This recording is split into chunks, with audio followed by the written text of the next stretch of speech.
Lucas capítulo número 22.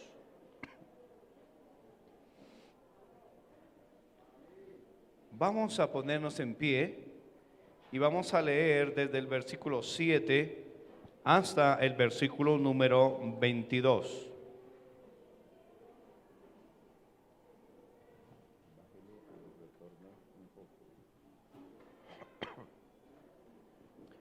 Lucas capítulo 22, versículos 7 al 23.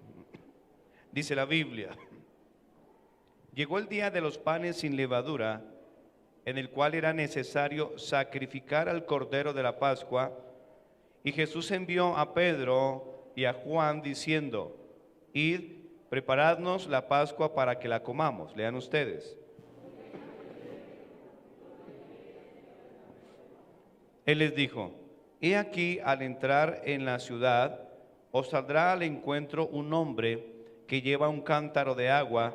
Seguidle hasta la casa donde entrare.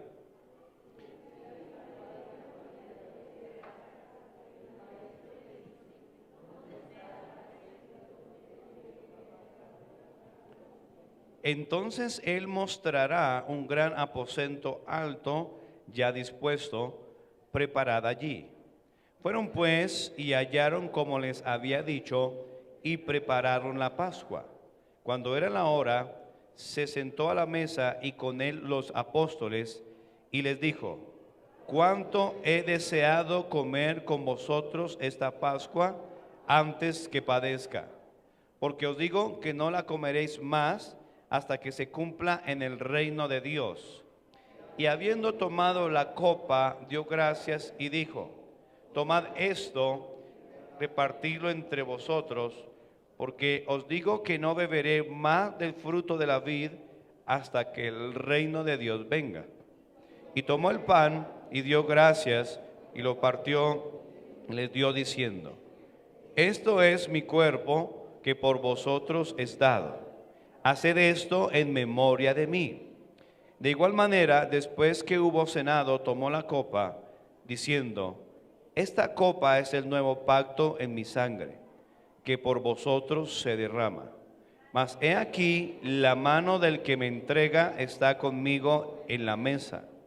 A la verdad, el Hijo del Hombre va según lo que está determinado, pero ay de aquel hombre por quien es entregado todo.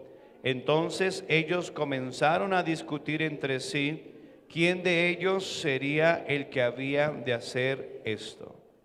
Estamos estudiando la serie Distintivos Bautistas y hemos estudiado dos de los 9 distintivos bautistas, y cuando hablamos de distintivos, recordemos que estamos hablando de algunos principios bíblicos que nosotros creemos que nos distinguen de los demás.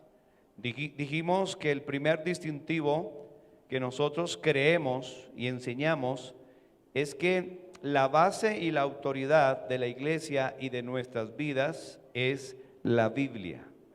Nada más. No tenemos otra base, no tenemos otra autoridad. Es únicamente la Biblia. No son sueños, no son revelaciones, no son libros escritos por hombres, no, es únicamente la Biblia. ¿Quedó claro eso, cierto, hermanos? Número 2, creemos en la autonomía de la iglesia local. Y cuando hablamos de la autonomía, estamos diciendo que la iglesia local no es controlada por ningún ente externo, por ninguna otra iglesia, por un presbítero, por un papado. No, la iglesia es autónoma, es independiente. Y estamos en el tercer distintivo y estamos estudiando acerca de únicamente 2 ordenanzas. ¿Únicamente qué? 2 ordenanzas. Creemos que esas 2 ordenanzas son, número 1, el bautismo del creyente, y número 2, la cena del Señor. ¿Cuáles son? Número 1, bautismo del creyente y la cena del Señor. Que el bautismo del creyente es una identificación. ¿Una qué? Identificación. Cada creyente, es decir, que se ha arrepentido y ha creído en Cristo, cuando se bautiza, se identifica con Cristo. Se identifica en su muerte, en su sepultura, en su resurrección. Y que también se identifica con la doctrina donde Él se ha bautizado, Él se identifica con lo que creen ahí. Y número 2, la cena del Señor. Y hoy vamos a empezar a estudiar acerca de la cena del Señor. Así como el bautismo es una identificación, la cena es una conmemoración. ¿La cena es qué? Una conmemoración.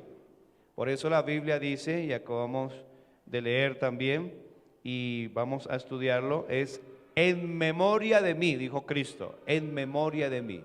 Vamos a orar y entonces vamos a estudiar acerca de la cena del Señor, una conmemoración. Oremos, dígale a Dios que le enseñe, dígale al Señor que le hable, que pueda instruir su vida. Señor, aquí estamos como iglesia, reunidos en tu nombre, suplicando, Señor, que por favor tú nos perdones y nos limpies con tu sangre. Señor, te ruego por favor que obre de una manera especial en medio de nosotros y que nos permitas en este día ser edificados, ser bendecidos con el mensaje de tu bendita palabra. Usa a los maestros, maestras de la iglesia infantil para que los niños puedan ser instruidos, tal como dice tu palabra, instruye al niño en su camino para cuando fuere viejo no se aparte de él. Permítenos enseñar tu palabra, te lo ruego en el nombre de Cristo. Amén. Puede sentarse. En este pasaje de Lucas capítulo 22, el Señor introduce la cena. Hay una transición en ese sentido. Está celebrando la Pascua, en el cual era una simbología de lo que Cristo iba a hacer en la cruz. Pablo dice que la Pascua ya fue sacrificada, el cual es Cristo. La Pascua o el Pesaj, una fiesta judía, era simplemente una figura, como dice la carta a los Hebreos, era una sombra de lo que Cristo iba a hacer, era algo profético, era una fiesta donde recordaban los judíos la salida de Egipto. Cuando ellos salen de Egipto, Dios les manda que cada familia tenía que tomar un cordero, sacrificarlo y esa sangre colocarla en los dinteles de la puerta, y por eso se llamaba Pascua, porque la palabra hebrea significa pesaj, pasar por alto. La 10ª plaga por el cual Dios iba a obligar de una manera disciplinaria a Faraón para que sacara al pueblo de Israel, que llevaba más de 400 años bajo la esclavitud de Egipto, consistía en que el ángel de la muerte vendría a matar a todos los primogénitos, por cuanto Faraón no quería soltar al pueblo de Israel para servirle.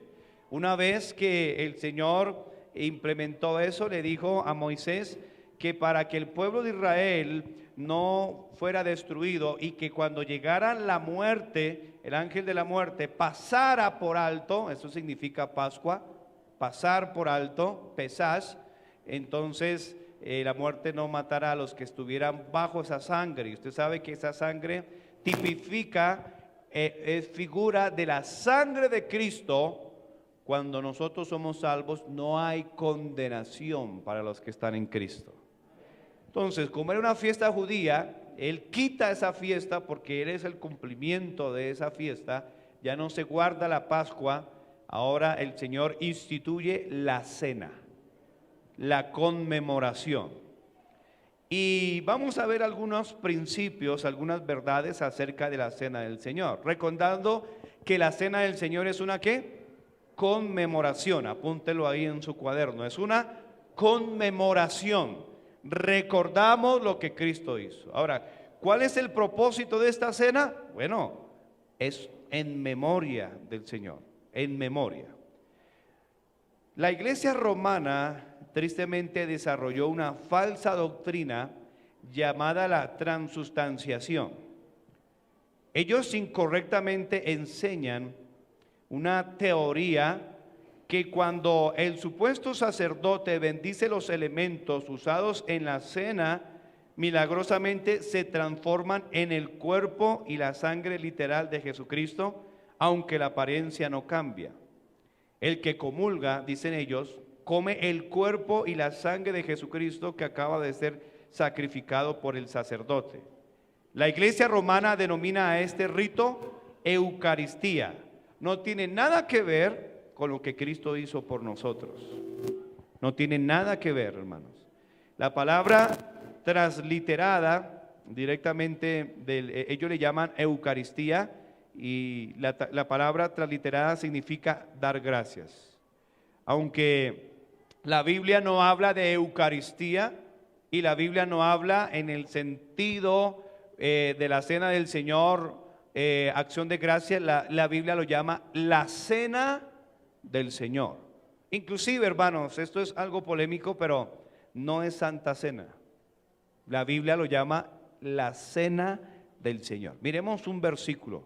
Primera a los Corintios capítulo 11, versículo número 20. Primera a los Corintios capítulo 11, verso número 20. La Biblia dice, si lo tiene, diga amén. Cuando pues os reunís vosotros, esto es a comer, ¿qué dice? La cena del Señor. No es Eucaristía, es la cena del Señor.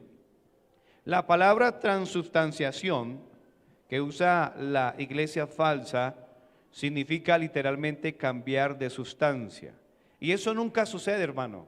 Es pan al comienzo y es pan al final. Es jugo de la uva al comienzo y es jugo de la uva al final. No es el cuerpo de Cristo, no es la sangre de Cristo. Simboliza el cuerpo de Cristo, es un símbolo, mas no es una sombra, pero no es el cuerpo de Cristo. Martín Lutero modificó esa doctrina y metió otra falsa doctrina. Él no admitía la idea que un mortal pudiera ser usado para cambiar los elementos de la sangre del cuerpo literal del Señor. Y su teoría la cambió de transubstanciación y la llamó consubstanciación, porque Lutero creía que Jesús estaba presente con los elementos, y eso es incorrecto. El Señor Jesucristo no está presente en los elementos. El Señor Jesucristo está presente en su Espíritu en medio de nosotros. Solamente es un memorial. Cuando tomamos la cena del Señor, estamos en una conmemoración. Estamos recordando lo que nuestro Señor hizo por nosotros. El Señor sabe que el ser humano es falto de memoria y por eso tiene que usar esta ordenanza para conmemorar el acto más sublime, el acto más hermoso, la manifestación de amor más grande en el universo, en que Dios envió a su Hijo unigénito para que todo aquel que cree no se pierda, mas tenga la vida eterna. El Señor Jesucristo habló metafóricamente que el pan era su cuerpo y la copa era su sangre. Metafóricamente, nunca habló que era el cuerpo. Mateo capítulo 26, son textos que ellos mal usan. Recuerde que la cena del Señor es una ¿qué? Conmemoración. No es transubstanciación, tampoco es consubstanciación. Es una conmemoración, entienda eso. Es una conmemoración. Mateo capítulo 26, versículo 26. Dice la Biblia: y mientras comían, tomó Jesús el pan y bendijo y lo partió. Le dio a sus discípulos y dijo: tomad y comed, esto es mi cuerpo. El Señor está hablando en unos términos metafóricos, hermanos. Ese no es el cuerpo como tal, literal. El cuerpo de Cristo estaba aquí, el pan estaba en su mano. Es una metáfora, es una figura. Luego dice en el versículo 27, tomando la copa y habiendo dado gracias. Recuerde que cuando se usa la cena del Señor, y eso lo vamos a ver en un momento, no se usa el término vino, nunca. Siempre se usa el término la copa del Señor. la copa o fruto de la vid. Eso lo vamos a ver en un momento. Algunos usan Juan capítulo 6, versículo 53 para mal enseñar el tema de la transustanciación o la consustanciación. Dice la Biblia en Juan capítulo 6, versículo 53, dice la Biblia, Juan capítulo 6, versículo 53, Jesús le dijo, de cierto digo, si no coméis la carne del Hijo del Hombre y bebéis su sangre, no tenéis vida en vosotros. Algunos agarran este principio, pero aquí no está hablando de la cena del Señor. ¿Por qué? La cena del Señor todavía no había sido instituida. Segundo, es una analogía de comer y beber, está refiriéndose a la necesidad de recibir a Cristo para la vida eterna. La fe en la muerte, en el sacrificio de Cristo es necesaria para la salvación. Es la interpretación de este texto. No dice que hay que comer literalmente o beber literalmente la sangre de Cristo en un acto de Eucaristía o la transustanciación para ser salvos. No, la salvación aquí se refiere en aceptar lo que hizo Cristo para la salvación, aceptar la obra del Señor en la cruz para ser salvo, porque entonces se negaría muchos principios de la doctrina de la salvación, pensando que para ser salvos hay que tomar la cena del Señor. Recuerde que son ordenanzas que no producen salvación. La cena del Señor y el bautismo, que son las dos ordenanzas, descansan sobre doctrina, pero ninguna de las dos producen salvación. Descansan sobre la doctrina de la salvación, mas no producen salvación. Recuerde que el bautismo habla de la salvación, del evangelio, ¿no? De la muerte, sepultura y resurrección. Pero no produce salvación, sino más bien el que es salvo se identifica con esa salvación cuando se bautiza. Y la cena del Señor habla de ¿qué? La sangre, su derramamiento, su muerte, su cuerpo partido. Y luego vemos otro principio ahí. Anunciamos, según 1 Corintios 11, la venida de Cristo, el arrebatamiento de la iglesia. Entonces descansa sobre el evangelio, pero no produce salvación. Estamos recordando el acto que hizo que usted y yo fuéramos salvos. Y esa conmemoración lo que nos tiene que poner a meditar es si estamos agradecidos con lo que el Señor hizo por nosotros. Si estamos agradecidos por toda la salvación que incluye, hermanos, el perdón de nuestros pecados por su sangre. Y poder vivir una vida apasionada por el Señor, vivir una vida entregada a Él. De eso es la conmemoración. Y examinar su vida, cómo está viviendo con Dios. Esa es la cena del Señor. Ya miramos el propósito de la cena. ¿Cuál es el propósito de la cena? Una conmemoración, un memorial, un recordar del acto más maravilloso. Pero número 2, ¿cuáles son los elementos de la cena del Señor? ¿Cuáles son los elementos de la cena del Señor? Ahí busque Mateo capítulo 26. Mateo capítulo 26. Recuerde que la simbología es muy importante, por eso hablamos de la simbología del bautismo, cuando un bautismo no es válido, por cuanto no descansa en la simbología, en la doctrina. Como el bautismo descansa en la sepultura, resurrección de Cristo, no puede ser por aspersión, el bautismo debe ser por inmersión, ¿cierto? Entonces, de la misma manera, la cena del Señor tiene una simbología. ¿Qué simboliza el jugo de la uva? La sangre. ¿Y la sangre de Cristo cómo es? Dice Pedro, roja, obvio, no, preciosa, santa, pura, amén, hermano, inmaculada. Entonces la simbología no puede ser una gaseosa, es blasfemia, ¿no? No puede ser, y mire, aquí hay polémica, no puede ser un juguito que venden en el supermercado. Tiene que tener mucho cuidado. ¿Cuáles son los elementos de la cena del Señor? Mateo capítulo 27. Mire lo que dice la palabra de Dios. Mateo capítulo 27. Mateo capítulo 26, versículo 17. Mateo 26, 17. Leamos la Biblia. El primer día de la fiesta de los panes sin levadura. Puesto que, hermanos, la institución de la cena del Señor tuvo su origen en la celebración de la Pascua, los elementos quedan bien definidos. ¿Bien qué? Definidos. El pan debe ser sin levadura. Ahorita miramos qué significa la levadura. No solo por la fiesta en sí, sino para poder representar el cuerpo inmaculado de Jesús. ¿Qué quiere decir el cuerpo inmaculado? Sin pecado, sin pecado. Dice, no hay justo ni tan solo uno. Todos los demás seres humanos son pecadores, incluyendo a María.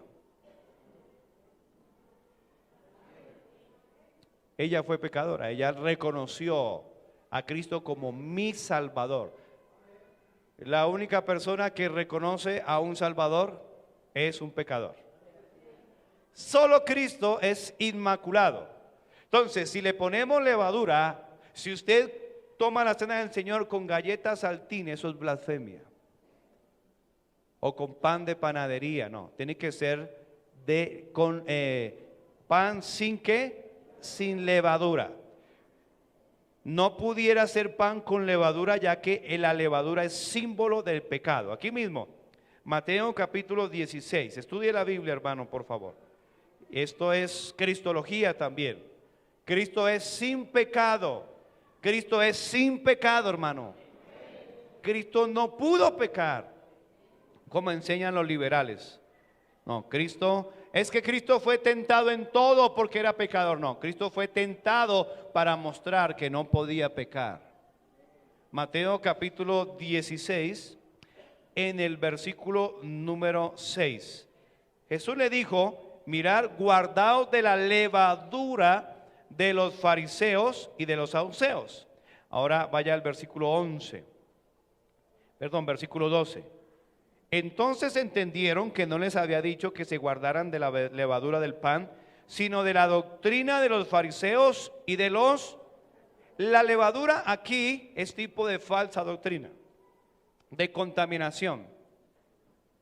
Y en 1 Corintios capítulo 5, busque la Biblia, 1 Corintios capítulo 5, en el versículo número 6, miremos qué enseña ahí la Biblia acerca de lo que significa la levadura en la Biblia. Primera Corintios capítulo 5, primera carta a los Corintios capítulo 5, y en el versículo 6, ¿qué es lo que está sucediendo en el ambiente? ¿Cuál es el contexto que se está evidenciando ahí? Pecado, nada menos que fornicación. Hay inmundicia ahí en ese contexto. Y Dios dice aquí a través del apóstol Pablo, 1 Corintios 5, 6, no es buena vuestra jactancia, ¿no sabéis que un poco levadura leuda qué? Toda la masa. Versículo 7, limpiaos pues de la vieja levadura para que seáis nueva masa, hablando del cuerpo de Cristo, sin levadura como sois, porque nuestra Pascua, que es Cristo, ya fue sacrificada por nosotros. Versículo 8, así que celebremos la fiesta no con vieja levadura, ni con levadura de malicia y de maldad, sino con panes sin levadura de sinceridad y de verdad. La idea aquí es la iglesia es un solo cuerpo, es un solo pan. Y cuando hay pecado, ese pecado contamina toda la iglesia, hermano, toda la iglesia. Entonces, volviendo a la línea de pensamiento, tenemos que entender que la levadura es tipo de pecado. Entonces, ¿cuáles son los elementos para la cena del Señor? Debe ser pan sin levadura. Esos son los elementos de la cena del Señor. Las iglesias que compran una barra de pan para usarlo en su celebración del Señor, o están ignorando la Biblia o están violando un precepto importante de la palabra de Dios. Es triste que la iglesia romana, bueno, es triste no tanto porque son falsa doctrina, adoptó hace 12 siglos el uso de la hostia, una forma circular y plana. Es una figura que no procede de las costumbres judías, sino de la adoración del sol de los egipcios. Eso lo enseña Samuel Vila en su libro Fuentes del Cristianismo, Babilonia, Misterio Religioso. Es adoración al sol. Por eso todo lo que hacen ahí es su rito diabólico cuando hacen la Eucaristía. Es más bien un rito satánico adorando a las criaturas, como dice Romanos 1, antes que al Creador.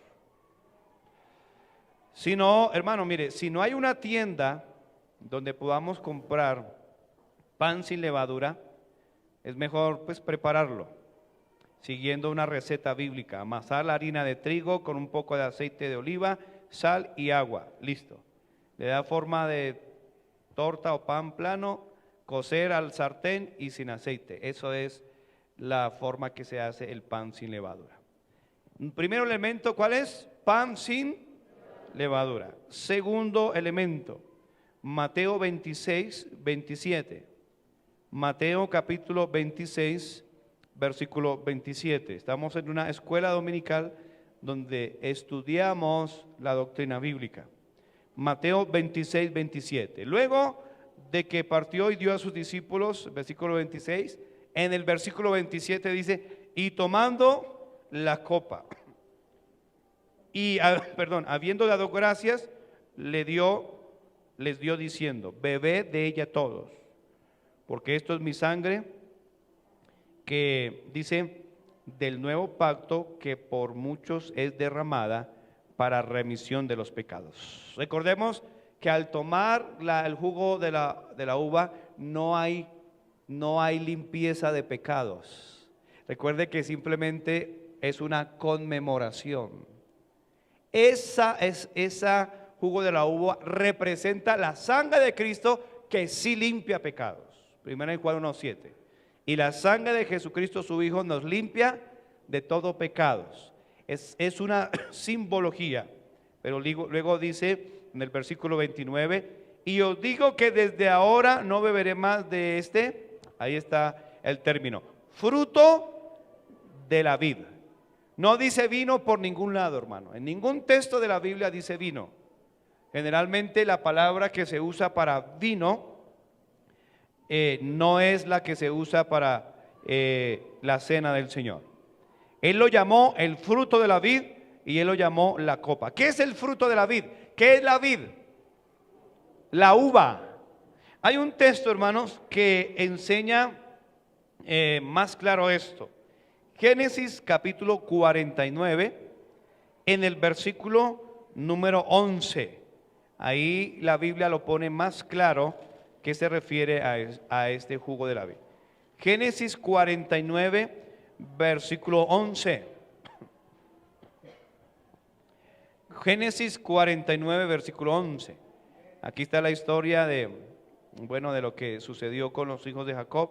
Dice, atando la vid su pollino y a la cepa del hijo del asna, lavó con el vino su vestido. ¿Qué dice? Y en la sangre de uva su manto. Entonces aquí la idea es la sangre de la uva. ¿Cómo se saca la sangre de la uva? Se machacaba. Se machacaba y ese jugo es lo que es el fruto de la vid, lo que se debe usar para la cena del Señor. ¿Por qué, hermano? Bueno, representa la sangre preciosa de nuestro Señor Jesucristo. Ahora, ¿será posible, se preguntan algunos, que ese fruto de la vid que el Señor beberá de nuevo en el reino fuera vino alcoholizado? Le pregunto, hermano. Blasfemia, hermanos. Falsa doctrina. Él dijo que lo bebería de nuevo en el milenio. Ahí mismo, Mateo capítulo 26, volvamos allí. Mateo capítulo 26, dice la palabra de Dios. Mateo capítulo 26, vamos a ver si lo encontramos. Dice la Biblia. ¿Lo tiene? Versículo 29. Mateo 26, 29. Dice la palabra de Dios. Y os digo que desde ahora no beberé más de este fruto de la vid hasta aquel día en que lo beba de nuevo con vosotros en el reino de mi Padre. Después de la boda, las bodas del Cordero, que van a ser en el cielo, durante los 7 años de lo que aquí se llama la tribulación y la gran tribulación, cuando la iglesia, después de ser arrebatada, en el cielo se celebrará las bodas del Cordero. Luego el Señor Jesucristo descenderá a la luz de Apocalipsis capítulo 19 con su iglesia a establecer el milenio. Ese es el reino, el reino. No estamos en el reino de Dios, estamos en la dispensación de la iglesia. El reino va a ser el milenio. Amén, hermanos. Aunque tus principios están en el corazón de cada creyente, cuando confesamos que nuestro Señor, nuestro Dios es nuestro Señor, el reino es el milenio. Entonces el Señor va a volver a tomar este jugo, dice la Biblia, este fruto de la vid en el milenio. La pregunta es, ¿podrá ser alcohol? No. El apóstol lo llama la copa, nunca lo llama vino. 1 Corintios 10, 16. Primera carta a los Corintios, capítulo 10, versículo 16. Dice la Biblia. Dice, la copa de bendición. No lo llama el vino o algo de fermento, sino la copa de bendición que bendecimos. No es la comunión de la sangre de Cristo. El pan que partimos no es la comunión del cuerpo de Cristo. Entonces el apóstol lo llama la copa y lo llama el pan. Primera Corintios 11, 25. Primera a los Corintios 11, 25. Dice la Biblia, así tomó también la copa. ¿Cómo lo llamó el apóstol? La copa, no lo llamó vino. Nunca habla de vino, jamás habla de vino. Al igual que el pan leudado estropea el simbolismo del cuerpo perfecto del Señor Jesús, también el jugo de la uva fermentado o vino fermentado también es, hermanos, de alguna manera es estropear el simbolismo. Para nosotros los bautistas, el fruto de la vid fermentado también es un proceso de corrupción, hermano. La Biblia dice, ni siquiera mires el vino cuando rojea, ni siquiera lo mire. Y si Dios no quiere que usted lo mire, mucho menos tomarlo. Entonces también sería un proceso de corrupción. Estaríamos diciendo que Cristo pecó, porque el simbolismo manifiesta lo que usted y yo creemos. Entonces de ahí todos estos principios para que usted y yo, avanzando más al plano personal, de no tomar la cena del Señor indignamente, porque es algo bien importante y tenemos que verlo. Nosotros, hermanos, creemos que ese jugo de la vid simboliza la sangre preciosa de Cristo.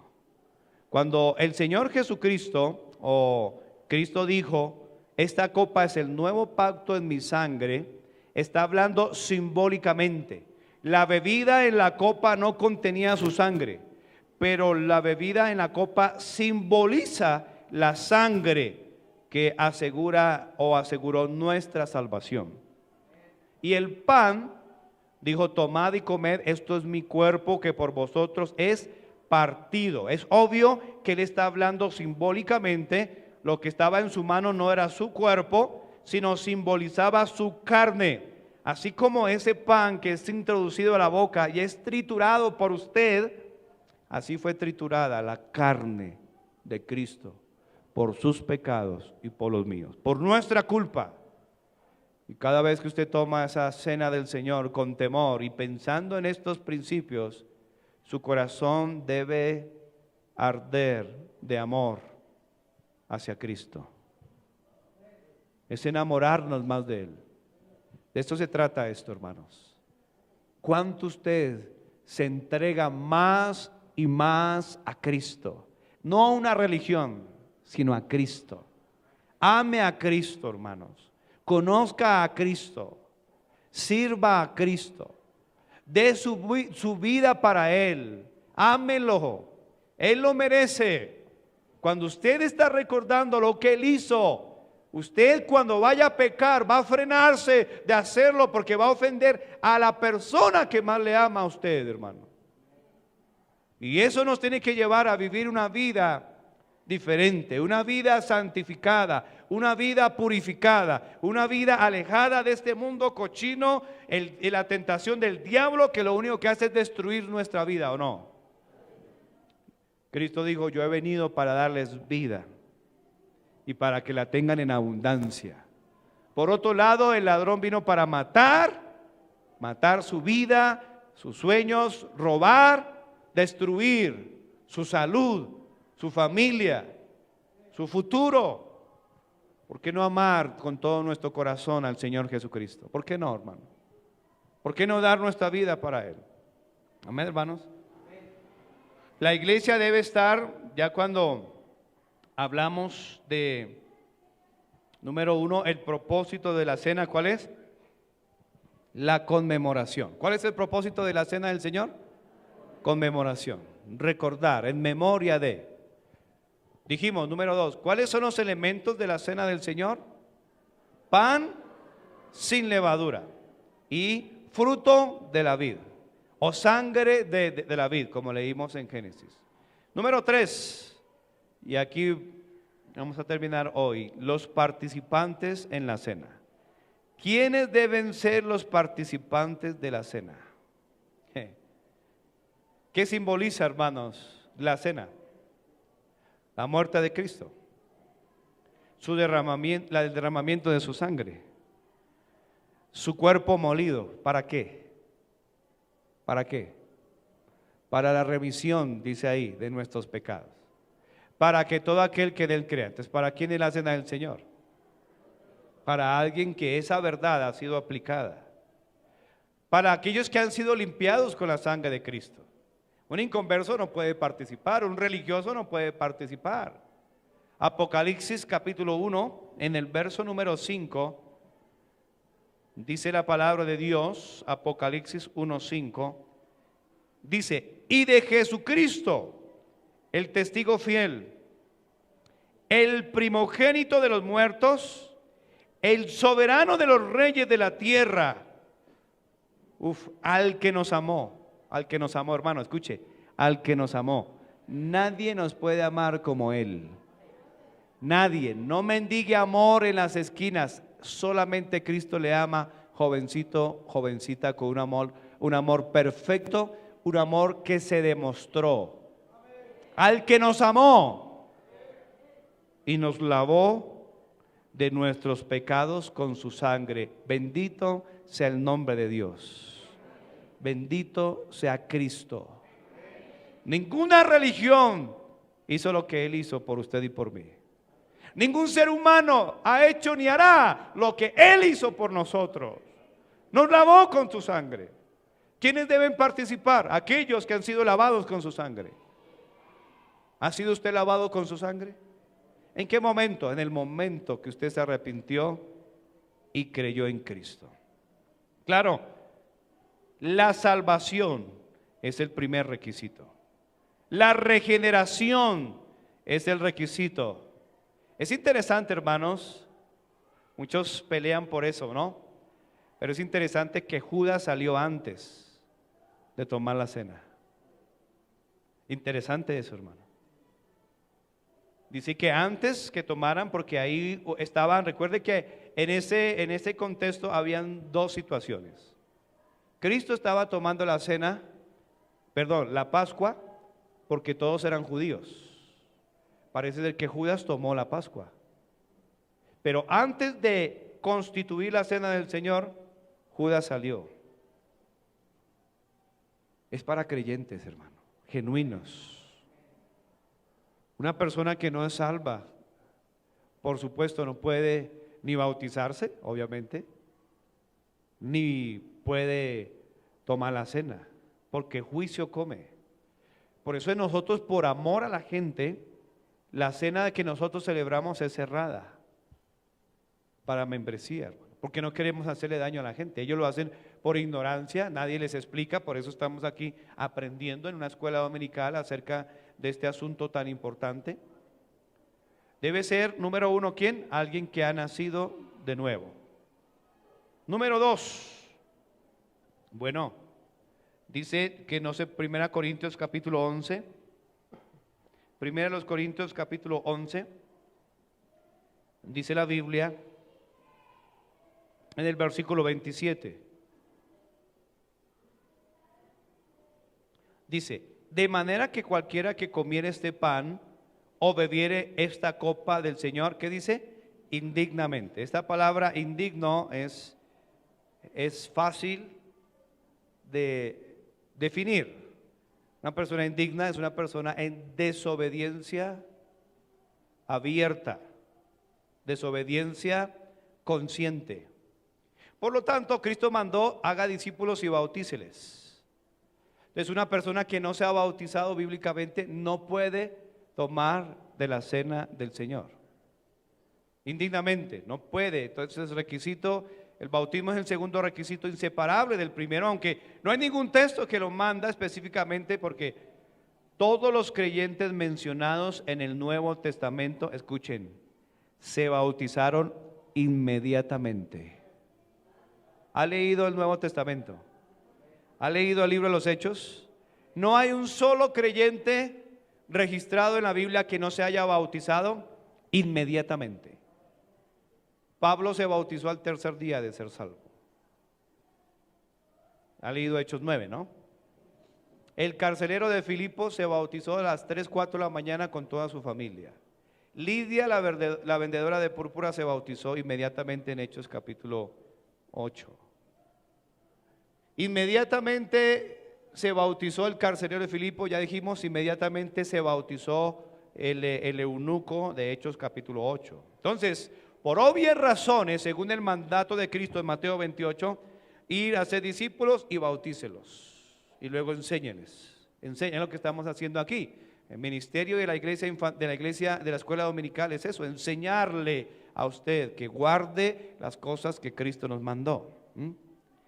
Aparte de la lección de crecimiento que se le da, se le proporciona esa bendición aquí en la iglesia. Usted debe, mire hermano, usted nunca, o amigo que está aquí, si usted dice que ya recibió a Cristo y no se ha bautizado, usted no va a avanzar en la vida cristiana nunca, no va a ver las bendiciones de Dios. Lo primero que tiene que hacer es bautizarse. Aquí hay agua, está agua tibia, tenemos batas, todo, debe bautizarse. Y luego, por obvias razones, indignamente, usted no puede estar viviendo en fornicación. Ahora, es que un verdadero cristiano, digo que ha nacido de nuevo, no practica el pecado. Es evidente que no puede estar en fornicación, no puede. Si es salvo, el Espíritu Santo no lo va a dejar en paz ni un segundo.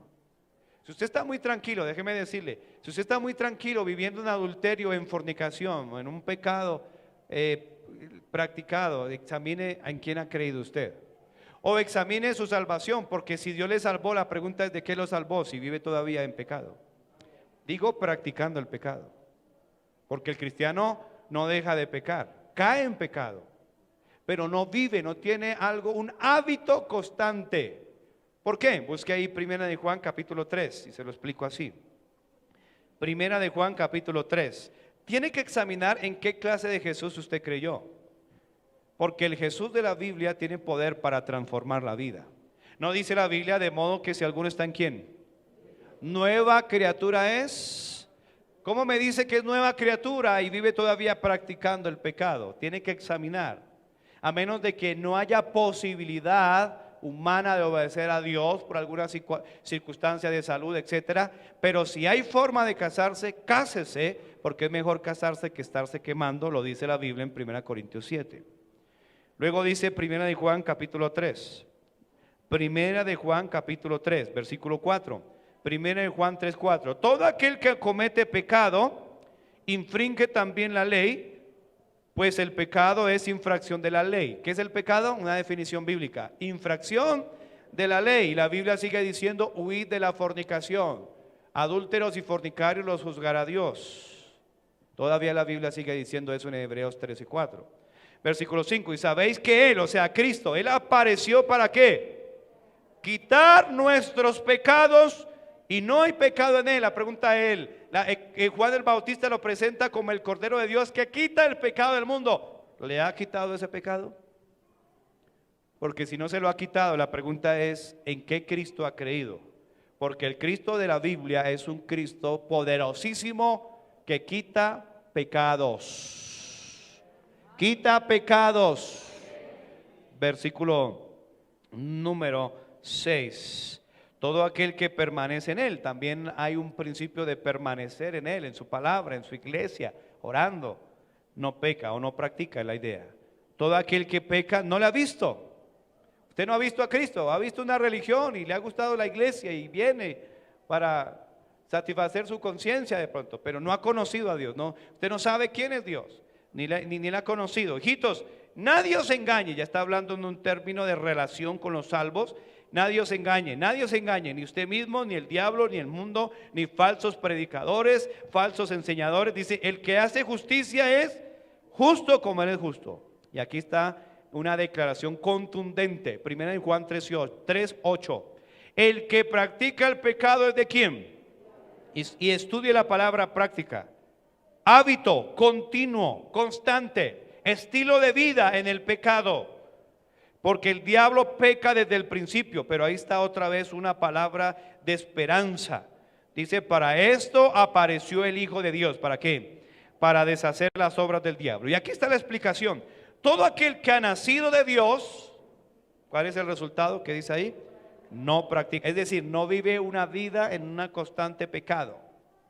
La Biblia dice, huya de la fornicación. Hay dos formas de usted alejarse de ese pecado. O sepárese de esa persona, o cásense, urgentemente.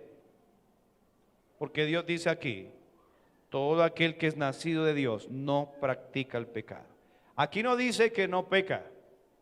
Porque si volvemos a la enseñanza de esta carta, en 1 de Juan 1:8, y ya regresamos, 1 de Juan 1:8, si decimos que no tenemos pecado, nos engañamos a nosotros mismos. Aquí hay una verdad muy clara y usted no debe dejarse engañar porque el engaño es sutil. Hay dos corrientes. Pensar en una santidad absoluta que es falso. Nosotros no tenemos santidad absoluta mientras estemos en esta carne. Tenemos santidad posicional en el momento que fuimos salvos y experimentamos una santidad progresiva a la medida de que usted y yo caminamos con Cristo. Tu palabra dice es verdad y dice que la palabra de Dios santifica. ¿Amén, hermanos? Pero también hay otra falsedad. Pensar que aunque no tenemos santidad absoluta, pero sí tenemos una santidad progresiva y creciente, y verdadera y real santidad en nuestra vida. Pero el otro lado es que ellos dicen que no. Seguimos como Cristo ya murió por nuestros pecados, no importa cómo vivamos. No, Pablo corrige eso. Perseveraremos en el pecado para que la gracia abunde, Romanos 6. En ninguna manera, en ninguna manera. Si usted es salvo, ha sido santificado, ha sido justificado, y esa justificación produce una novedad de vida, un cambio, una transformación en su vida y en mi vida. No podemos andar de la misma manera. Hay un cambio, hay una salvación. Él no solamente nos rescató de ir al infierno, sino nos ha rescatado de una vana manera de vivir. ¿Está viviendo usted diferente? ¿Está usted tranquilo practicando el pecado? Examine si ha nacido de nuevo. Porque de repente ha aprendido una religión. Ahora, una persona que es salva y practica el pecado, Dios lo disciplina y lo azota. Ver cómo Dios trata y disciplina a un hijo de Dios debe producirle, no solamente a ese individuo, sino a nosotros que les amamos, alegría. Qué tristeza es ver a alguien que se apartó supuestamente de Dios. Qué tristeza. Y ver que le va bien. Ese no es un hijo de Dios, porque Dios es el que ama, disciplina y azota. Entonces, ¿quién es el participante de la cena del Señor? Aquel que vive una vida conforme, no perfecta, sino una vida en confesión. Todo creyente genuino será bautizado. Amén. La Biblia reconoce el concepto de los creyentes no bautizados. Todo creyente debe ser bautizado. Ningún creyente a la luz de la Biblia puede que es genuinamente andará esta vida sin bautizarse. Entonces, ¿quiénes participan de la cena del Señor? Dijimos, número 1, los salvos, la regeneración. Número 2, bautismo. En ese concepto, pues no vivir una vida o estar indignamente en ese momento. Próxima clase profundizaremos más en la palabra que aparece en 1 Corintios 11, el que tomare de la cena del Señor indignamente, indignamente. 2 ordenanzas, ¿cuáles son? Número 1, bautismo. Le pregunto, ¿ya se bautizó? Cristo lo ordenó. Si no, hoy puede ser el día de obedecer a Dios. Se lo aseguro que la obediencia a la palabra de Dios trae bendición. Número 2, segunda ordenanza, ¿cuál es? Cena del Señor. Ahí seguimos trabajando en esto para que usted siga aprendiendo, que el Espíritu Santo siga trabajando en su vida, le pueda restaurar, le pueda limpiar con su sangre. La sangre de Cristo no solamente nos limpió una vez y para siempre para salvación, sino que la sangre de Cristo nos sigue limpiando a nosotros de la contaminación de carne y de espíritu, para poder perfeccionar la santidad en el temor a Dios. Todo ojo cerrado, toda cabeza inclinada. Señor, te damos gracias por tu palabra. Permítenos, Señor, amarte más, Señor, amarte más en nuestra vida. Doble su rodilla ahí donde está y dele gracias a Dios si usted es salvo. Memorice, conmemore, recuerde ese acto tan maravilloso que hizo Cristo por usted. Dele gracias y acuda a la sangre de Cristo para el perdón, limpieza de sus pecados. Póngase a cuentas con Dios esta mañana. Arregle sus cosas con Dios. ¿Qué es lo que tiene ahí en su corazón? ¿Qué pecado hay ahí? La Biblia dice, si confesamos, monologueo, póngase de acuerdo con Dios. Si confesamos nuestros pecados, Él es fiel y justo para perdonarnos y limpiarnos de toda maldad. Arregle con Dios esos problemas que en el hogar, esos problemas de relaciones con otras personas. Arregle ese problema de malos pensamientos, de inmoralidad, esos asuntos de problemas de pecado con la lengua, esa pereza de buscar a Dios, de andar con Cristo cada día. ¿Cuál es su problema de pecado? Arréglelo en la presencia de Dios. Si habrá alguien esta mañana que dice, pastor, yo no tengo la seguridad de mi salvación. Hoy quiero ser salvo, hoy quiero recibir a Cristo como mi Señor y Salvador. Así como está, nadie viendo. Tiene que reconocer que la Biblia dice que somos pecadores y que estamos destituidos de la gloria de Dios. Tienen que reconocer que la paga del pecado es la muerte, que si llega a morir sin Cristo, sin nacimiento nuevo, la Biblia dice que le espera el infierno, el fuego eterno. Pero la buena noticia es que Cristo murió por nosotros, el justo por los injustos, para llevarnos a Dios, para que todo aquel que en Él crea no se pierda, mas tenga la vida eterna. ¿Qué tiene que hacer para recibir a Cristo? La Biblia dice, si confesares con tu boca que Jesús es el Señor y creyeres en tu corazón que Dios le levantó de los muertos, serás salvo, serás salvo. Yo le voy a invitar a que así como está, haga esta sencilla oración para recibir a Cristo, así como está. Dígale, Señor Dios, yo reconozco que he pecado y que merezco justamente el castigo del infierno. Pero hoy me arrepiento de mis pecados y pongo mi fe en Jesucristo, mi Señor. Yo creo que Cristo murió por mí en la cruz y que resucitó para darme la vida eterna. Hoy le recibo como mi único Señor y mi suficiente Salvador. Dame la vida eterna, te lo pido, en el nombre de Cristo. Amén.